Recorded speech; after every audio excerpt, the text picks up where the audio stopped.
Good to see you, lad. Sir Hanush told me you won his tourney. Good job, Henry. Father, can I ask you about something? Of course, Henry. I thought since we drove Toth out of the province, things would be better. I mean that the roads would be safer and so on, and, well, that's not entirely the case. Ah, the naivety of youth. Driving him out of the province was only the start. He left a lot of cutthroats behind, and they'll be sticking to their trade. What's more, as long as there's a war going on, problems like this will keep coming up. Well, what can we do about it? Not an awful lot, unfortunately. My garrison is a shamble these days.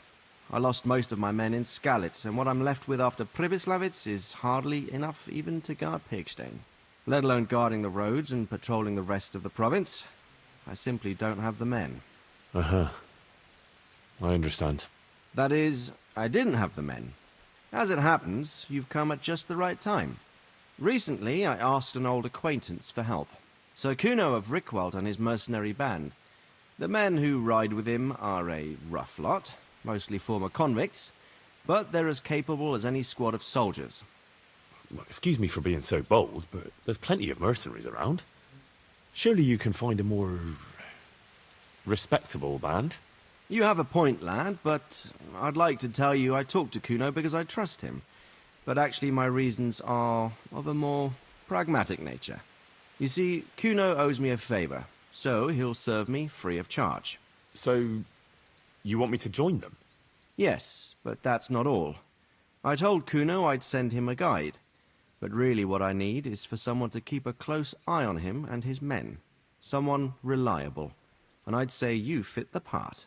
Go and report to him at his encampment. You'll ride with his band on patrols and make sure they don't get too disorderly. Who is this Sir Kuno of Rickwald? He's the last baron of the House of Rickwald, which became impoverished.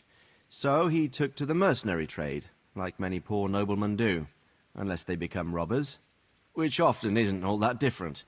He's certainly an entertaining companion, but as a mercenary, well, let's just say he has his own particular approach to certain matters. That sounds a little worrying. Oh, it's nothing too bad. Just that now and again he needs reminding not to step over the line. How is he indebted to you? I did him quite a big service, actually. I saved him from the hangman. Oh, that sounds like quite a story. How did it happen? You should ask him. You'll be spending quite a while riding together, so it'll help pass the time. But one thing I can tell you, he seems to have taken inspiration from me. A lot of his men had their own encounters with the executioner too. All right, I'll go and report to him. Excellent. He set up camp between Ratai and Ledechko. It's a good base for covering the province. Good luck, Henry. And watch out for yourself. I will, sir. Thanks. See you.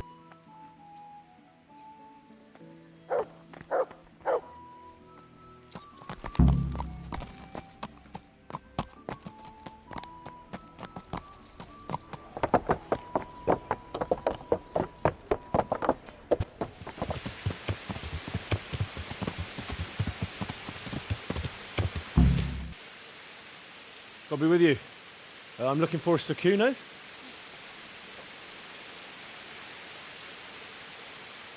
Sir Kuno? Baron Rickwald. Isn't this his camp?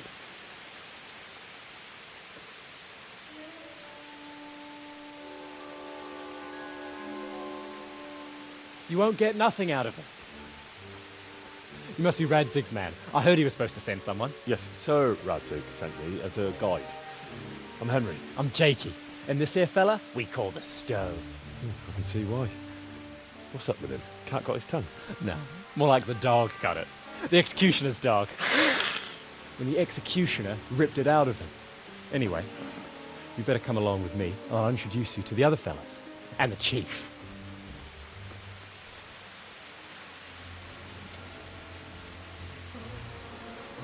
These here are the Bearman brothers, Petter and Jan. They're a barrel of laughs, except when they're too drunk to string two words together. Like now. Don't get on the wrong side of them, though. When their blood is up, Well, it ain't a pretty sight. Pleased to make your acquaintance, I'm sure. Never mind the fancy poses, Stefan. You're trying to kill the fucker, not teach him how to dance. And you, Dangler, stand your ground. Don't let him lead you round by the nose. Sir? Well, sir, this is Henry. From Lord Kobler.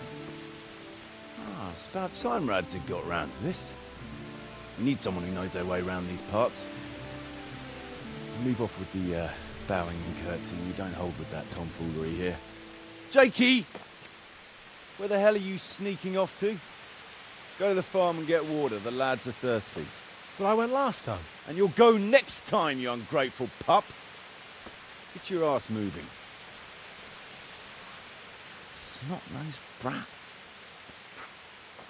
You pull them out of a pile of shit, and they thank you with back talk. Where were we? Oh yeah. We need a guide who knows these parts. So I hope I can rely on you, Herman. It's Henry. Right. As I said to Radzig, I don't want to carry any dead weight.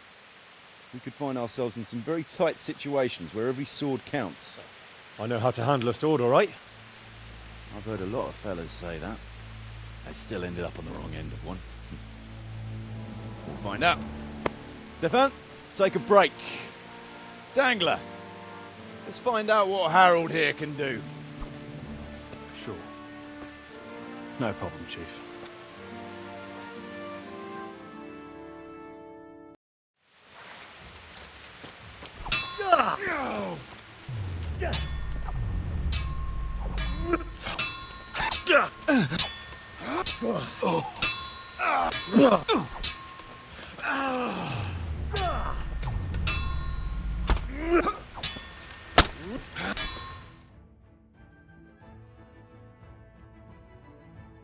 You didn't fare badly at all, I must say.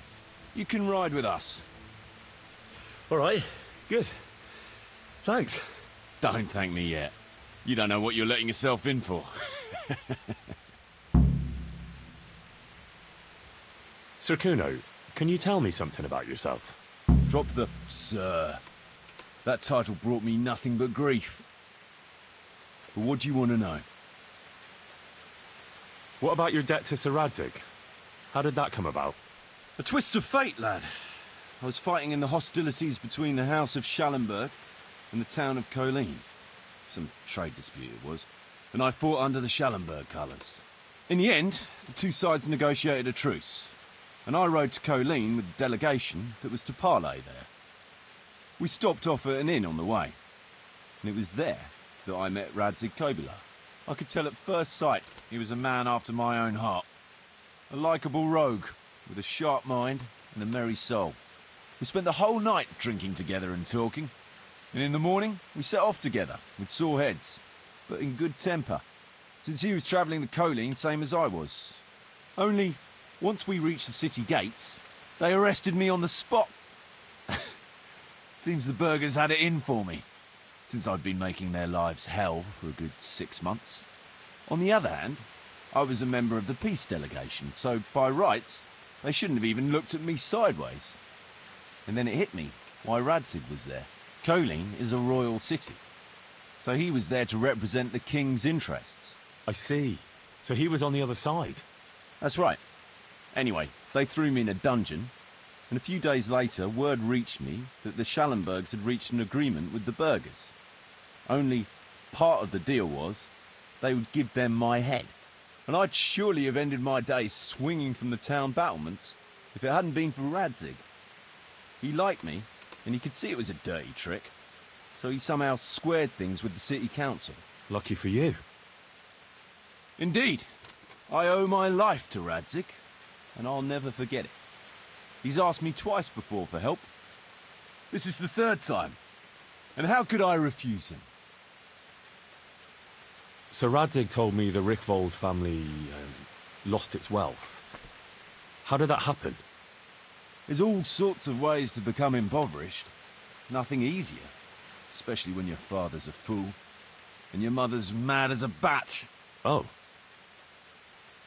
But it's a long and twisted story. We took our name from Rickval Castle, but that actually belonged to the convent of the Poor Clares in Tynitz, and my father only leased it. You see, he knew the abbess there since they were young. Knew her very well. There was even talk that she only joined the order because her family wouldn't let her marry him. Anyway, whether he was fucking her right there in the convent, or he just took a lot of interest in scripture, he spent an awful lot of time in Tynitz. oh, he might have been after a bit of both. Sinning and confessing all in one place. Well, I can see the convenience of it. Anyway, my mother never had strong nerves. Truth be told, her sanity was always shaky. Pa's escapades drove her cuckoo entirely. Then, one frosty December morning, I was woken by screaming and smoke. I looked out the window, and I saw my mother there, in the courtyard, wreathed in flames. Behind her, the stables, the farm buildings and the tower were burning too. And she just stood there, shrieking with laughter. Christ, that sounds like a scene straight out of hell. Hellish it was, I can tell you. Me and my sister Adela and a few servants managed to get out before the whole place went up. I couldn't get to my father. Or my little brother. Poor lad was only 7. My sister and I were left destitute after the fire. Then my cousin, Adam of Drevich, took us into his castle. A few weeks later, he offered to buy what was left of our estates and sell me a small fortress near Akovnik. It was a great relief. We suddenly had some hope of a future again. So I told my sister about it. And it was the biggest mistake of my life. A week later, the two of them announced to me they were getting married. And all that was left of our estates, lands, woods, villages, Adela was to get it all as a dowry. But surely that was for you to decide. You were the head of the family, right? Aye. Only I barely had 17 years under my belt, and I'd just lost everything. Of course, I argued with them, and that was the only excuse they needed to kick me out of Drevich too. That's pretty harsh. You're telling me. But I'm not complaining. As my pa always used to say, if you can turn your hand to something, you'll never be lost. I doubt it ever crossed his mind how often I'd remember those words.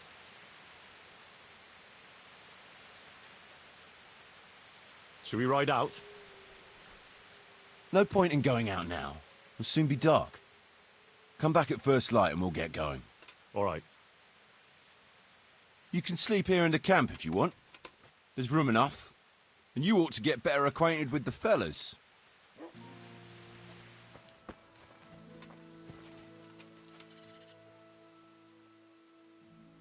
Should we ride out? Aye, we ought to set out on patrol about now. Hope you've got your kit ready and whatnot. I'd like to head to the north. Is there anything interesting that way? North of here, Samapesh and Merhoyed are that way, and Talmberg is a bit further on. There's stables in Merhoyed. I wouldn't mind paying a visit to those stables. We can go through there. And from there? From there, we'll follow our noses. Something interesting is sure to turn up. I feel it in my bones. Mount up and let's go. Sure. Chief.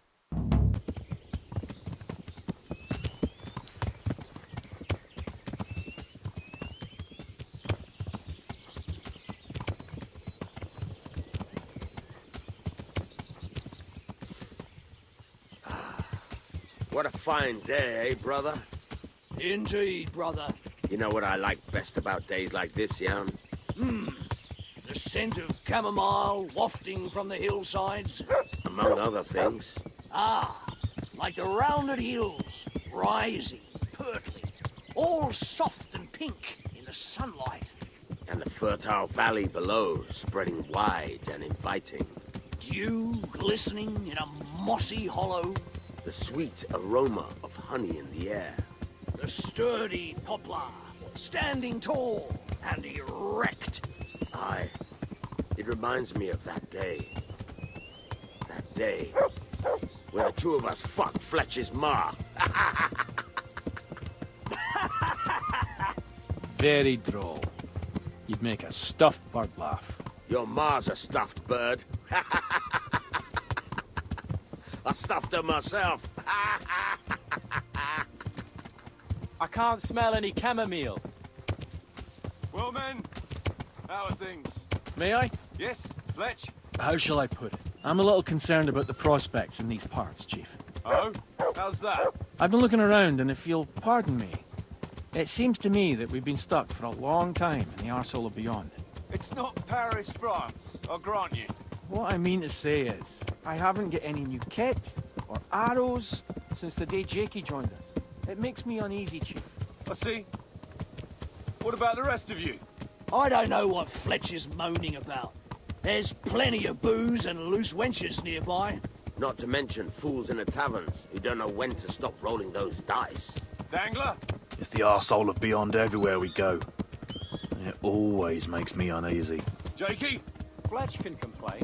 I was supposed to get a suit of armor, and all I got was a shitty kettle hat. Sorry, they don't do hauberks in girl sizes. Oh? Well, how did you get yours then? All right, I appreciate your honesty, lads. Don't worry, there will be plunder. We're here to fight, and to the victor the spoils. That's how it's always been. But no purse of silver will shed blood for you on the battlefield. That's what this company is for. And I hope you never forget the golden rule. You can joke all you want, moan all you want, but nothing will keep your skins in one piece better than trusting your leader, who you choose by your own free will. So don't ever forget that. Amen.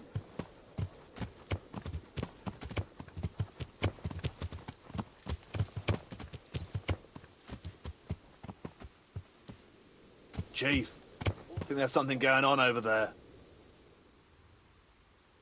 Let's go! Behind me, and keep your eyes peeled.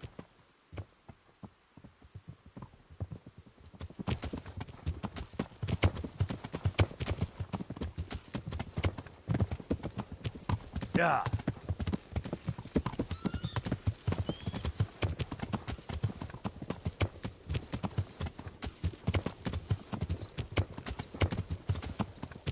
What do you think we can expect this time, fellas?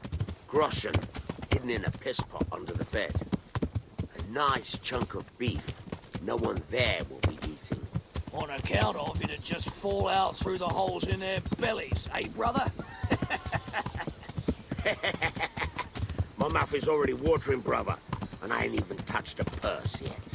Once you've got your hands on some loot, I'll be happy to play you for your hard-earned groschen back at the camp. Poor old Fletch. Never gets to see the action from close up. What about you, Dangler? What do you expect to find?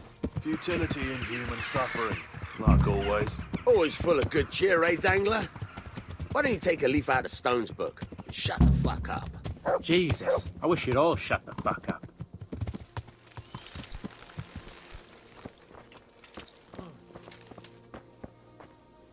Keep your eyes peeled, though. There might be someone hiding out here still. Look for clues and question the survivors, if there are any.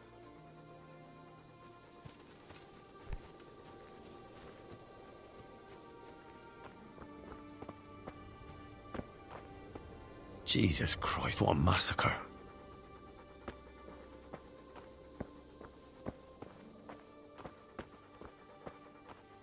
They weren't even armed.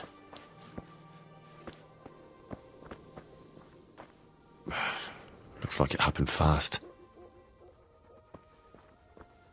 God almighty.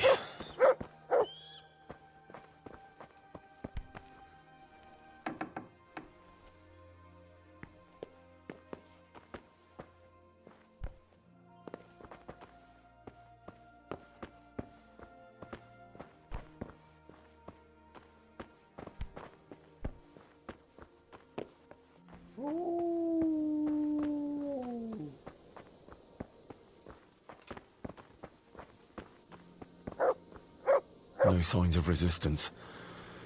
They simply slaughtered them like animals. Let's see what you can sniff out here. Seek.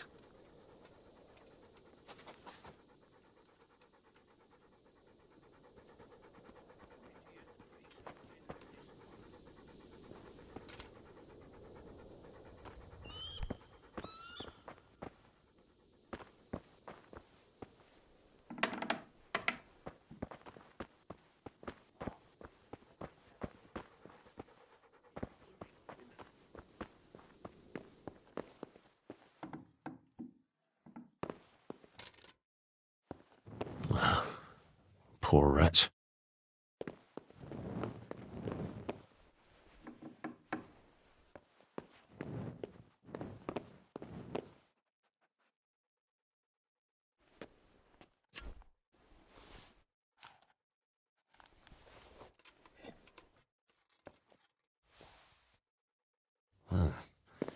Kuno will want to know about this.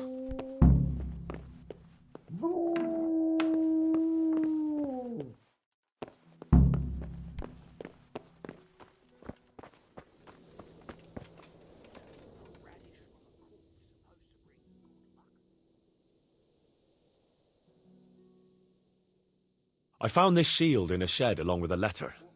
Seems like someone left us a message. Show me that. I know that crest. It's the House of Zul. A dangerous lot, God's truth. I don't think we'll find anything else here. We'll stay here a while, just in case. And you should go and report to Radzig what happened. What do you know about these Zuls? A family of impoverished nobles. They fought in the Margraviate Wars in Moravia. But what they're after in Bohemia, I've no idea.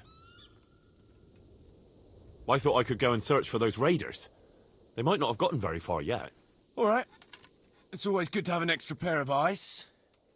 We'll keep searching here for a while, and then head back to the camp.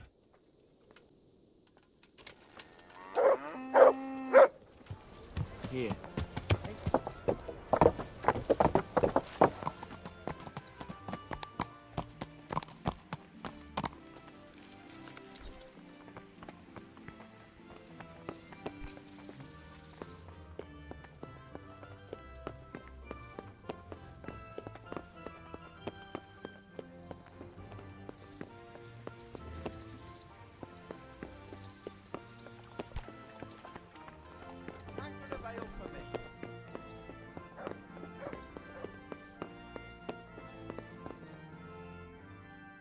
God be with you, lad. What can I do for you? Sir, I'm afraid I have some bad news. We came across a burnt-out farm near Merhoyed. Toth must have left some of his cronies behind. Now, this is something else, sir. We found a shield there with a crest. A tricolour star on a blue field. I know that coat of arms, unfortunately. It's the House of Zul. There was a letter there, too. Show it to me. Although I think I already know what it will say. Here you are, sir. Unscrupulous beast. Cruelty and malevolence. I challenge you to face me in a duel. Defend your honor. Antinomious wretch. Well, that's nice. Signed, Hagen Zul. As I expected, old grievances coming back to haunt me. This Sir Hagen wants to challenge you to a duel. Apparently, he still hopes I will agree to this kind of outmoded solution to disputes. But surely you can't refuse a challenge to a duel. What about your honor? Henry, my boy, honor is a splendid thing, and it should be held in high regard. But in time, you'll learn that some matters are not so straightforward. Like this one? Yes, like this one. The only reason Hagen is challenging me now is that he has a marked advantage. I've served as the royal hetman for the last 15 years and become a courtier. Hagen, meanwhile, was fighting in the Margraviate Wars in Moravia and elsewhere as a mercenary. Which of us do you think would win a duel? That's not honor, but an abuse of honor. Commonplace opportunism. I don't blame him for trying, but I'm not such a fool as to play by his rules. What happened between you and Sir Hagen? That's a long story. Well, I'd like to hear the whole story, sir, if you wouldn't mind. Very well. It began in the first year of King Wenceslas's reign. He sent me to resolve a dispute between the Zulls and a neighbouring house. It concerned land boundaries. The Zulls had refused to accept the ruling of the land court. His Majesty's position was a little shaky after his coronation. So a decision was made in the royal court to take radical action against any dissent in the kingdom. Since the Zull family was defying the king, we were obliged to punish them. Harshly, as the circumstances demanded. The head of the family, Hagen's father, was hanged, their castle razed to the ground and their property confiscated. So, they're out for vengeance. But you acted according to the law. Would it were that simple, lad. I was young and didn't realize the repercussions it would bring. For one thing, the king didn't use it to strengthen his position. On the contrary, he took less and less interest in such affairs. How come? Because he realized things would eventually sort themselves out. He promoted me to royal hetman, leaving him to pursue other interests. Secondly, my actions essentially created another band of robbers. When you strip a nobleman of his property, you can't expect him to take to begging. And thirdly, I wasn't aware at the time that the other party to the dispute was distantly related to me. Naturally, that made it look like I was acting in self-interest. If I'd known what I know today, I'd have been a lot more circumspect. Well, what are we going to do about this? You and Kuno's band will just have to deal with Hagen and prevent further mayhem. The longer he's marauding around these parts, the greater the chances that I'll finally have to succumb to his conditions. So you'd fight him, if it came to that? Let's hope it doesn't come to that. But maybe there's something else behind this challenge. Maybe it's coin he's after. Who knows? All right. We'll deal with him, sir. I'm sure you will, Henry.